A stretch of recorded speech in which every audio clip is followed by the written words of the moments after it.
चौमासे में गुरुजनों का, गुरु माताओं का समागम होता है और कोई न कोई धार्मिक गतिविधि प्रवर्तमान रहती है। कहीं विधान चलते हैं, कहीं पाठ चलते हैं, कहीं जप, कहीं व्रत, कहीं उपवास, कहीं नियम, कहीं स्वाध्याय, कहीं उपदेश। संयोग से सोलापुर में अपन ने नवदेवता व्याख्यान माला प्रारंभ की है, जिसका मंगलाचरण अपन ने पिछली बार संपन्न किया। प्राकृत गाथाओं में निबद्ध मंगलाचरण लगभग 9-10 गाथाओं में निबद्ध था। सिद्ध परमेष्ठी के 8 गुणों को लेकर के एक गाथा अतिरिक्त थी, बाकी पूरे 9 देवताओं का उनमें वर्णन था। तो अपन ने देखा जिनालय, जिन चैत्य, कृत्रिम अकृत्रिम, नवताल, दशताल, बहुत सारी चर्चाएं की। छत्र, फिर और भी प्रातिहार्य होते हैं, चंवर, भामंडल, सिंहासन आदि, और मंदिरों का परिमाण आदि, इन सब के बारे में अपन ने बात की थी। पर अभी उसका विस्तार अपन प्रसंग पर करेंगे। अभी तो कल मंगलाचरण था, मंगलाचरण में अपन ने भक्ति की थी। और फिर ये परमेष्ठी शब्द कैसे बना है, इस पर ध्यान दीजिएगा।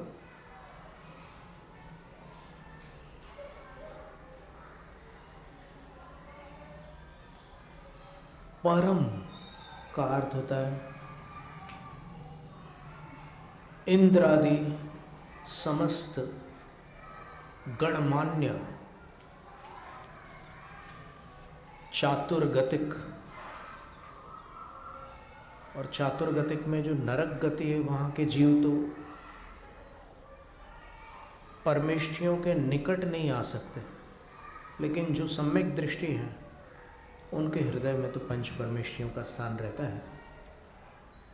तो इन सब के जो वंदनीय है, जो आराध्य है, तो परमे स्थाने पदे तिष्ठन्ति इति परमेष्ठाः। व्याकरण से अगर अपन चलें तो फिर परमेष्ठ शब्द बनेगा। जैसे गृहस्थ, संघस्थ, वैसे ही परमेष्ठ ये शब्द बनता है।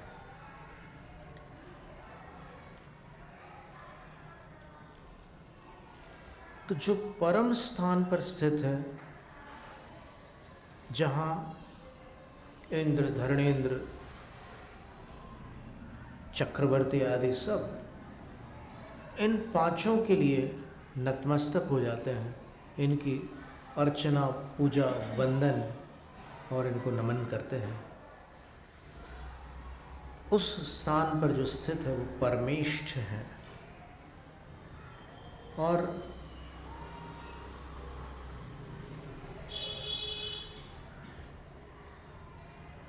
फिर परमेष्ठी पूर्व नय की अपेक्षा से विचार करने पर जो परमेष्ठी हुए हैं वो पहले परमेष्ठी के हुए थे।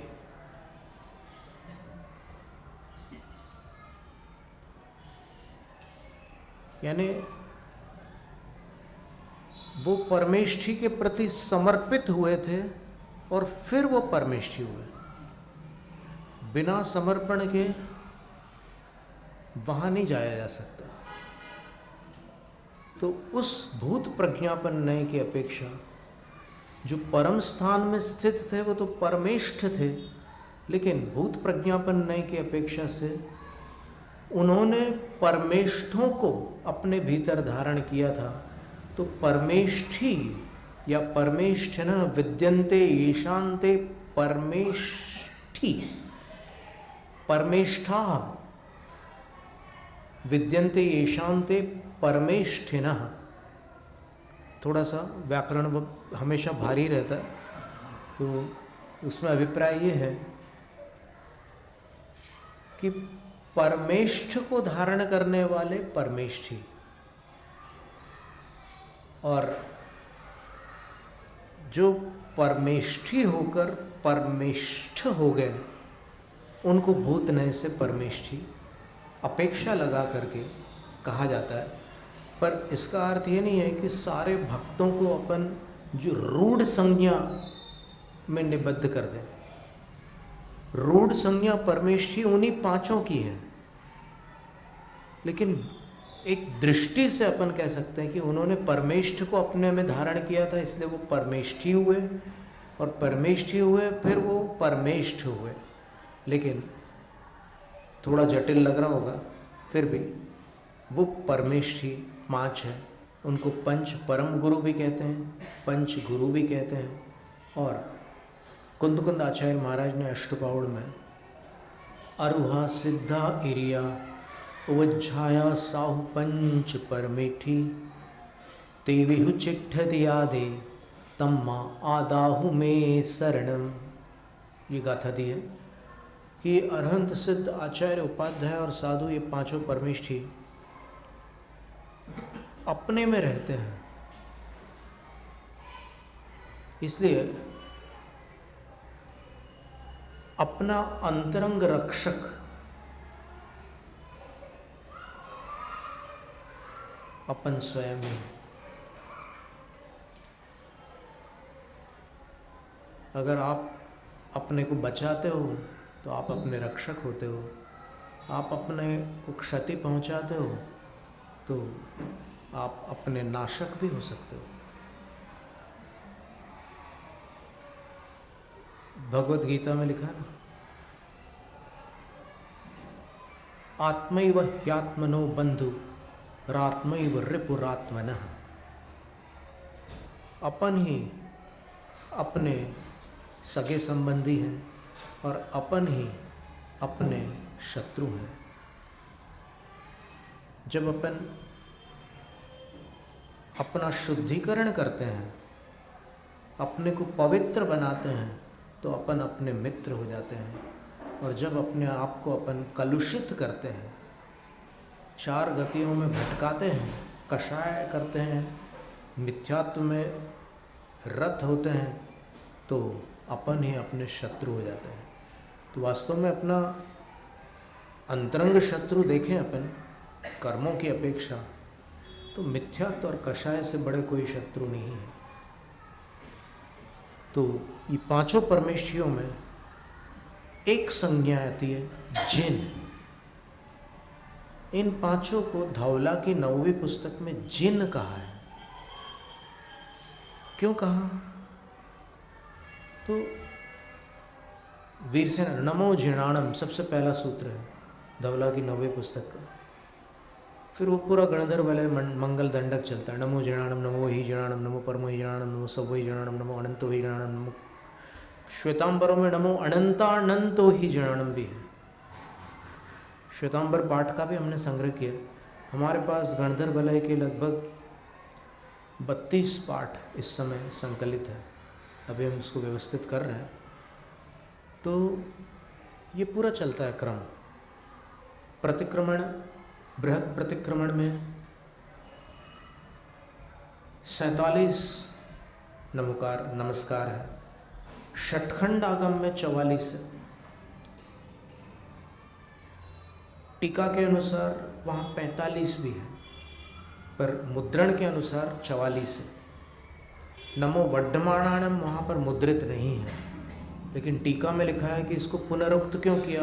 नमो भय वड्डमाण बुद्ध ऋषिस्य, इसको पुनरुक्त क्यों किया? पुनरुक्त किया इसका मतलब ये हुआ कि वर्धमान स्वामी को दूसरी बार नमस्कार क्यों किया। तो इससे स्पष्ट है कि पहले कहीं नमस्कार किया था, जो आज मुद्रित प्रति में पाठ उपलब्ध नहीं हो रहा है, तो फिर उसका उत्तर उन्होंने दे दिया। कि जो हमारे निकट है। अब तीर्थंकरों में सबसे निकट कौन है काल की अपेक्षा? वर्तमान क्षेत्र की अपेक्षा तो वो सिद्धालय चले गए, तो वो सबसे निकट है। और उनकी वाणी से अपन जैन धर्म में आए हैं, वरना अपन कहीं और होते। उनकी वाणी मिली अपने को, उनका तीर्थ है अभी, तो इसलिए अपन जैन बने। तो इसलिए जस्सन्तियम धम्मपहम निगच्छे, जिसके समीप हम धर्म पथ को प्राप्त होते हैं, उनको हम मन वचन काय से सत्कारित करते हैं। सत्कार शब्द का अर्थ सम्मान मात्र नहीं है। सर्वार्थ सिद्धि में पूज्यपाद आचार्य महाराज लिखते हैं, सत्कार पूजा प्रशंसात्मक। सत्कार का अर्थ होता है पूजा और प्रशंसा यानी जयमाला। तो हम महावीर भगवान की पूजा और जयमाला इसलिए करते हैं क्योंकि वो हमारे निकट है और उनके निकट हमने धर्म को अपनाया है।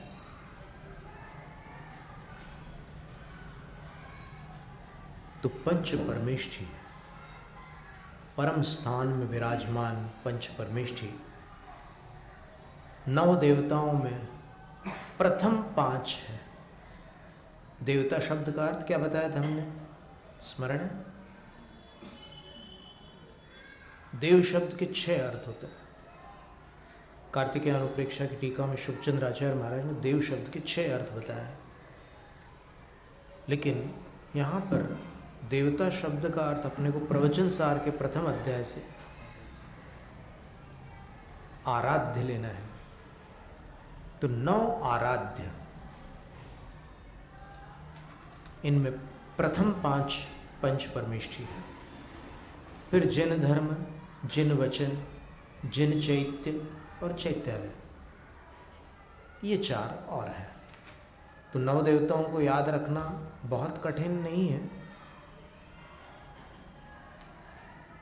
जिन धर्म, जिन वाणी, जिन चैत्य और चैत्यालय। चैत्यालय तो याद हो ही जाते हैं, लेकिन बीच में जिन धर्म आता है और जिन वचन आता है। तो ऐसे ही 9 देवता है। तो इनमें अब जो प्रथम देवता है अरहंत,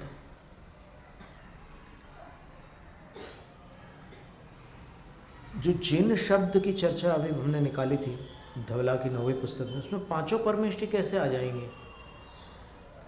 जिन शब्द तो केवल एक परमेष्ठी का वाचक है। सब लोग यही जानते हैं ना कि जिन का अर्थ जिनेंद्र भगवान होता है और जिनेंद्र भगवान अरहंत भगवान होते हैं। तो नमो जिनाणम में 5 परमेष्ठी कैसे हो गया?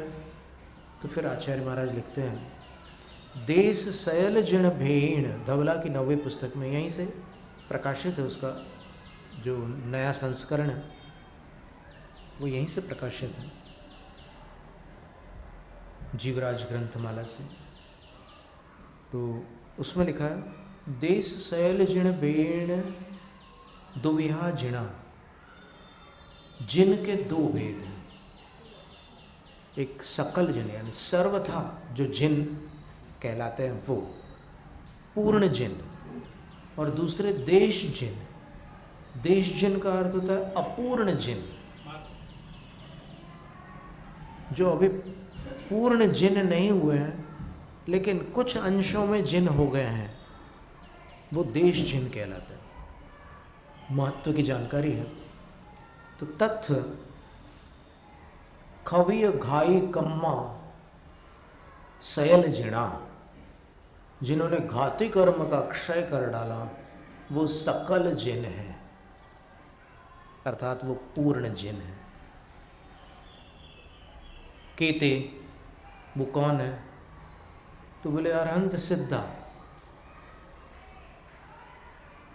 देखो सकल जिन की परिभाषा क्या बनाई कि जिन्होंने घाती कर्मों का क्षय किया। घाती कर्म कौन से कर्म होते हैं? 8 कर्म है अपने। तो 8 में से 4 घाती कर्म हैं। क्यों है? क्योंकि जीव के अनुजीवी गुणों का घात करते हैं वो, इसलिए उनको घाती कहते हैं। अनुजीवी गुण कौन से हैं? कि जहाँ जहाँ जीव होगा वहाँ वहाँ वे गुण होंगे, जहाँ जहाँ वे गुण होंगे वहाँ वहाँ जीव होगा। उभय व्याप्ति है, दोनों तरफ से वो बनते हैं।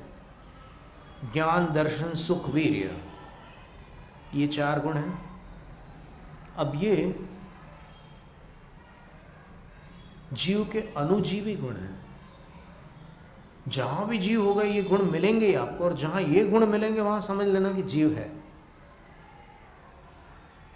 पर ये गुण कर्मों के उदय में विकृत हो जाते हैं।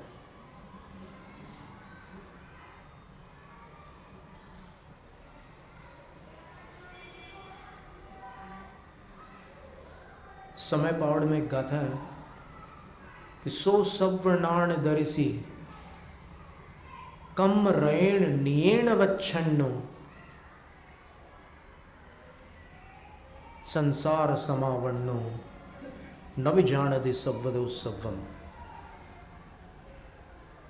ये आत्मा पूर्ण ज्ञान और सर्वदर्शित्व का भंडार है, लेकिन अपनी ही कर्म रूपी धूल से आच्छादित होता हुआ संसार को प्राप्त संसारी प्राणी बनकर न भी जानति सव्वदो सव्वम। ये भी उसको पता नहीं कि मेरे पीछे कौन बैठा है, ऐसी दुर्दशा हुई है। तो जिन्होंने आत्मा के अनुजीवी गुणों का घात करने वाले घाती कर्मों का घात कर दिया, वो सकल जिन है, पूर्ण जिन है। वो कौन है? तो अरहंत है।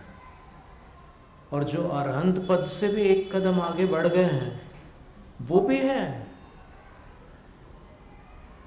जब सिद्ध से पूर्ववर्ती जो अरहंत है वो सकल जिन है, तो सिद्ध सकल जिन क्यों नहीं होंगे? अवश्य होंगे। जो MS है वो MBBS क्यों नहीं होगा? तो सकल जिन में दोनों आते हैं।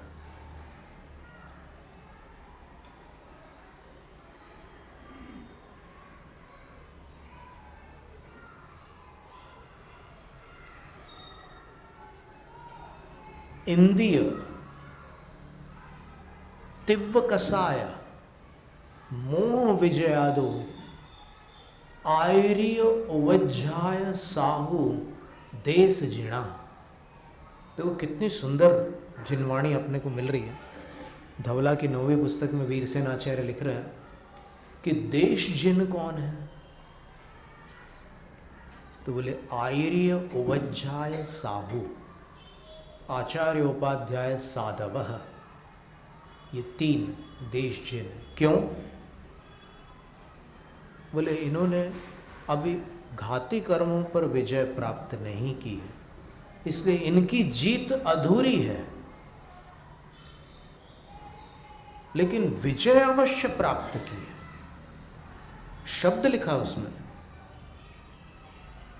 तिव्व कसाय इंद्रिय मोह विजयादो आयर्य उवज्झाय साहू देश जिणा। किनको जीता इन्होंने? तीव्र कषाय को। आचार्य उपाध्याय और साधु, इनमें कषाय तो होती है लेकिन तीव्र कषाय नहीं होती। तो तीव्र कषाय का अर्थ आप क्या अपनी भाषा में लगाओगे या आगम सिद्धांत में बताया हुआ अर्थ लगाओगे? कौन सा अर्थ लगाना उचित होगा? तीव्र कषाय का अर्थ होता है भड़क जाओ, ये नहीं। तीव्र कषाय का अर्थ यहाँ पर सर्वघाती है।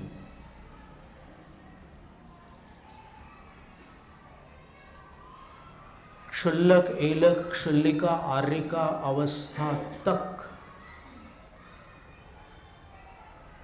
सर्वघाती प्रत्याख्यानावरण कषाय का उदय रहता है।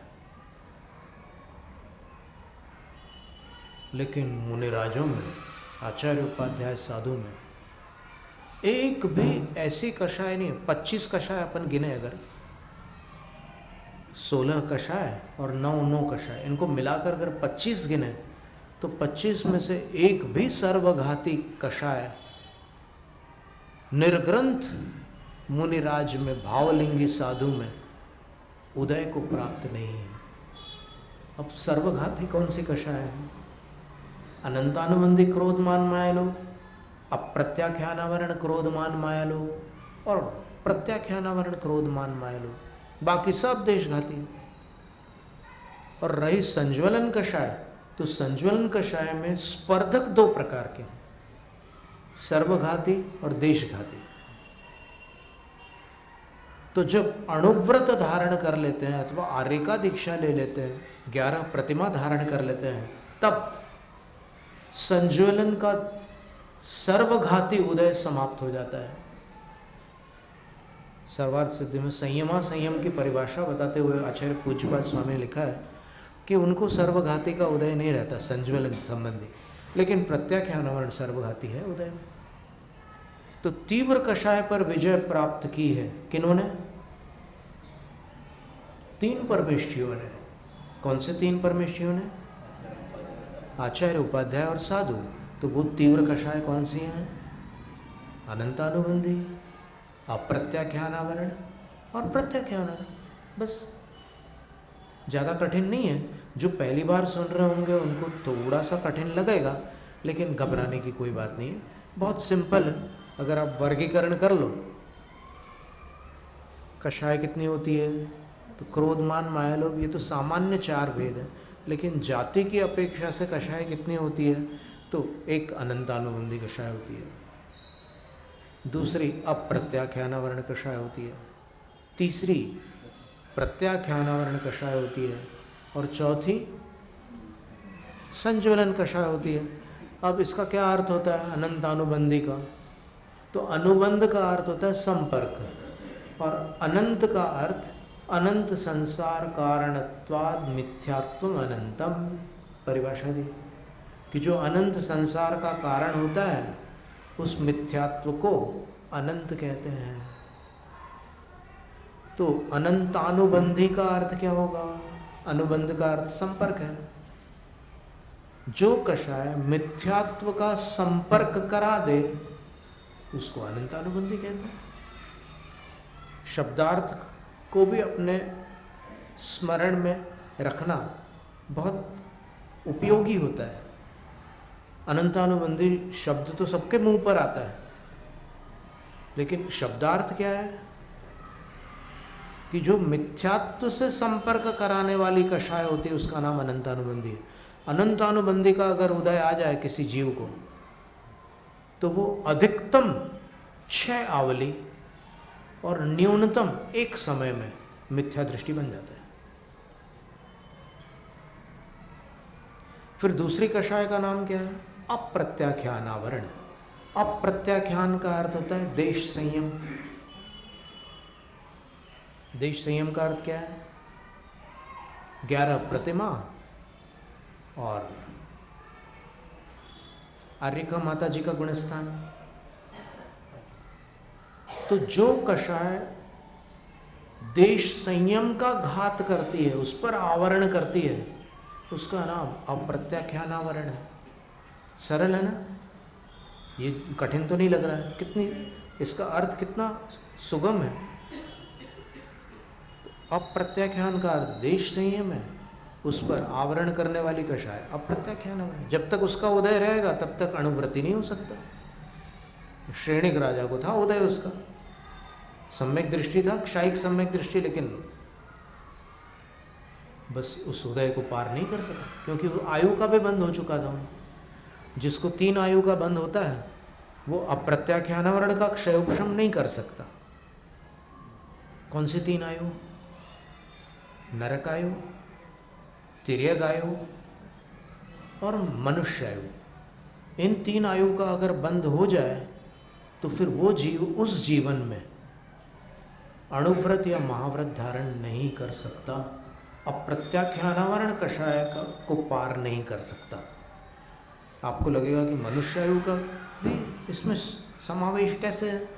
तो समाधान ये है कि मनुष्य से मनुष्य बनने वाला जीव सम्यक दृष्टि नहीं होता, नियम है। अगर सम्यक दृष्टि होगा तो वो मनुष्य से ऊपर जाएगा, वहीं का वहीं नहीं रहेगा। और मान लो किसी ने मनुष्य आयु का बंध बांध लिया और फिर उसको सम्यक दर्शन हो जाए तो वो उत्तम भोग भूमि चला जाएगा, वो कर्म भूमि का मनुष्य नहीं बनेगा। तो ये बात थी। अब प्रत्याख्यानावरण का अर्थ क्या हुआ? अगर अप्रत्याख्यानावरण का अर्थ देश संयम है तो प्रत्याख्यानावरण का अर्थ संयम है। तो प्रत्याख्यान पर आवरण डालने वाला जो कषाय भाव है उसका नाम प्रत्याख्यानावरण कषाय है। तो वो संयम ही नहीं बनने देता। जब तक उसका उदय रहेगा तब तक आप निर्ग्रंथ पद में जाकर भावलिंगी साधु नहीं बन सकते। अब प्रत्याख्यानावरण का उदय होगा। और संज्वलन जो संयम के साथ भी प्रज्वलित रहती है लेकिन यथाख्यात संयम नहीं होने देती, उस कषाय का नाम संज्वलन कषाय है। तो वो पहले से 10वें गुण स्थान तक होती है। प्रत्याख्यानावरण कषाय पहले से 5वें गुण स्थान तक होती है। अप्रत्याख्यानावरण कषाय पहले से 4थे गुण स्थान तक होती है और अनंतानुबंधी कषाय पहले से 2रे गुण स्थान तक होती है। तो जो देश जिन हैं उन्होंने तीव्र कषाय को जीता है। यहाँ तीव्र शब्द का अर्थ सर्वघाती है, ठीक है ना? क्योंकि आप अगर अन्य अर्थ निकालोगे तो संज्वलन कषाय के देशघाती स्पर्धकों में भी गुस्सा भड़क सकता है।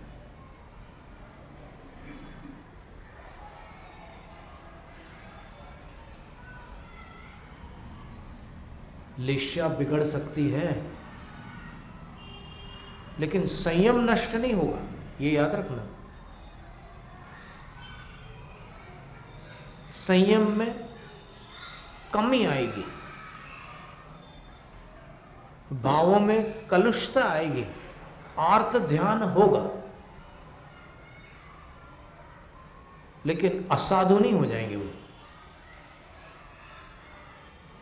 गर्मी सहन नहीं हो रही है, मच्छरों की बाधा आकुलित कर रही है, ये सारी स्थितियां बन सकती है साधु जीवन में, भावलिंगी साधु के जीवन में भी बन सकती है। तो ऐसा मत समझना कि साधु अगर कष्ट सहन न करे तो असाधु, ऐसी परिभाषा शास्त्र में नहीं आई। तो आर्त ध्यान के काल में कष्ट सहन नहीं होता, क्या करोगे? वो भी मानव है ना। आप साधु को सुपरमैन समझते क्या? नहीं, साधु 2 प्रकार के होते हैं, महाशक्ति संपन्न और अल्प शक्ति संपन्न। तो जो महाशक्ति संपन्न साधु होते हैं वो उत्तर गुणों के धारी, 12 तप 22 परिश्रमों पर विजय प्राप्त करने वाले होते हैं। और जो अल्प शक्ति संपन्न होते हैं वो मूल गुणों के धारी होते हैं, परिश्रमों में थोड़ा सा उनको आर्त ध्यान हो सकता है, ऐसी स्थिति है। तो तीव्र कषाय एक चीज हुई। दूसरी चीज क्या बोली कि उन आचार्य उपाध्याय और साधु परमेश्वरियों ने और किस पर विजय प्राप्त की है? 2 शब्द और आए थे ना, मोह और इंद्रिय। मोह शब्द का अर्थ है मिथ्यात्व। मोह शब्द का अर्थ 28 प्रकृतियों वाली मोहनीय कर्म वाली प्रकृति नहीं लेना, मूल प्रकृति। मोह शब्द का अर्थ यहाँ पर मिथ्यात्व है। तो वो साधु मिथ्यात्व के विजेता है, वो साधु तीव्र कषाय अर्थात सर्वघाती कषायों के विजेता है, और वो साधु तीनों, कौन से 3? आचार्य उपाध्याय साधु, वो तीनों इंद्रियों के विजेता है।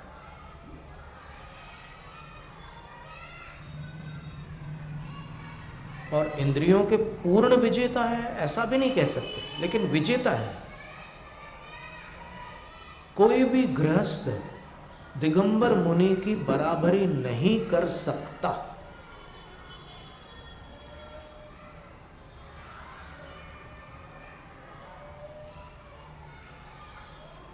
क्योंकि निर्ग्रंथ पद दिगंबर दीक्षा खेल नहीं है, बड़ी वस्तु है। और यहाँ पर तो जो भावलिंगी मुनि है उनकी चर्चा हो रही है, परमेष्ठी की बात हो रही है। तो 5 परमेष्ठियों में एक शब्द सब पर लागू होता है, वो शब्द है जिन। नमो जिनाणम।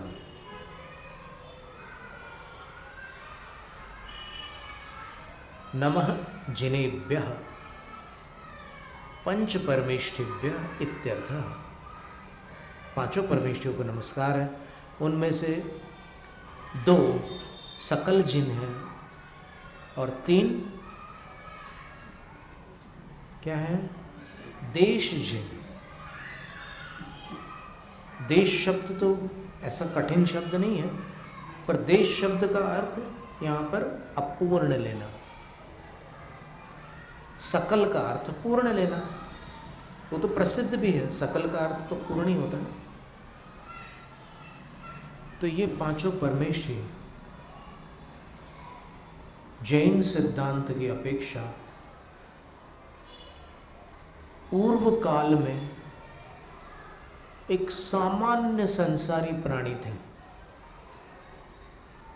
और इन 5 परमेष्ठियों में से बहुत से ऐसे 5 परमेष्ठी हैं जो 5 परिवर्तन कर चुके हैं इस संसार में।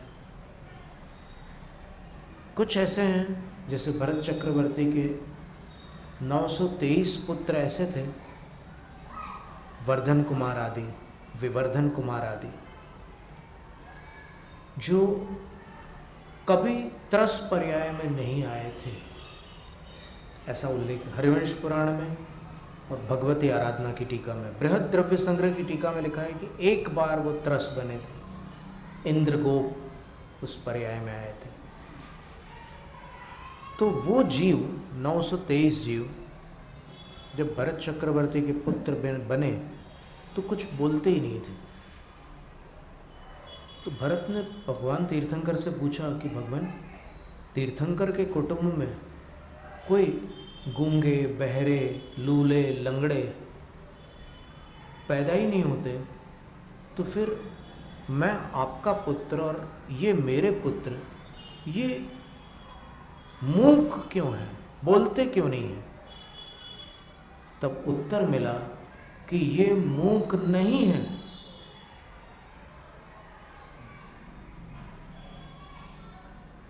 ये मूक नहीं है।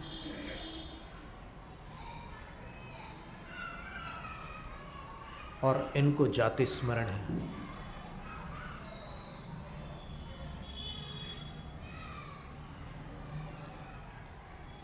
इनको बोलने के संस्कार नहीं है, इनमें बोलने की क्षमता है।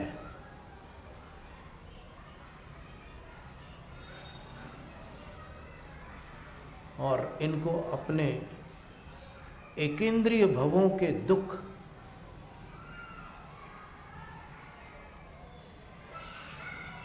संसार, शरीर और भोगों के प्रति विरक्त कर रहे हैं कि हमें वापस वहां नहीं जाना।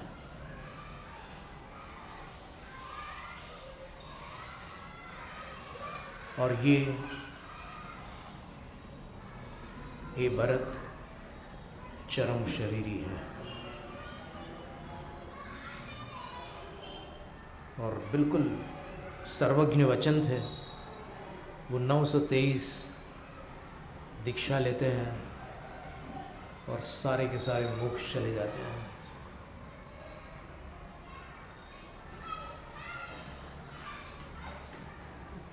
काल में अंतर होगा लेकिन भाव वही था।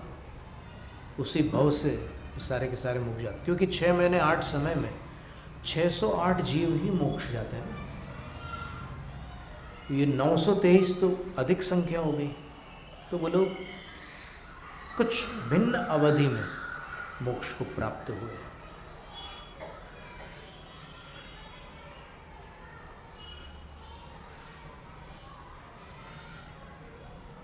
ऐसे अन्य भी उदाहरण आते हैं शास्त्रों में कि ऐसे ऐसे जीव जिनेंद्र की शरण में आकर संसार से पार लग गए, तो ऐसा नहीं है कि पूर्व भव में कभी भी अपना कोई ऐसा केवली शुद्ध केवली से संपर्क ना हुआ हो।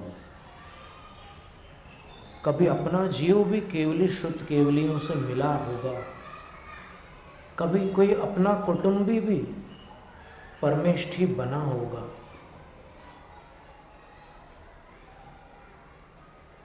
और संभवतः स्नेहवश या करुणावश उस जीव ने अपने से कहा होगा कि हे भव्य, तू क्यों फंस रहा है संसार में, आजा मेरे साथ आजा और पार लग जा।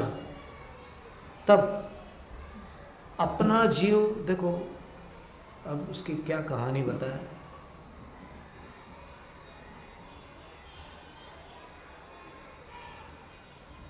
अपने जीव ने उनसे कह दिया कि आता हूँ, आप थोड़ा आगे तो चलो, आता हूँ आता हूँ आता हूँ आता हूँ, बस अभी तक वही चल रहा है।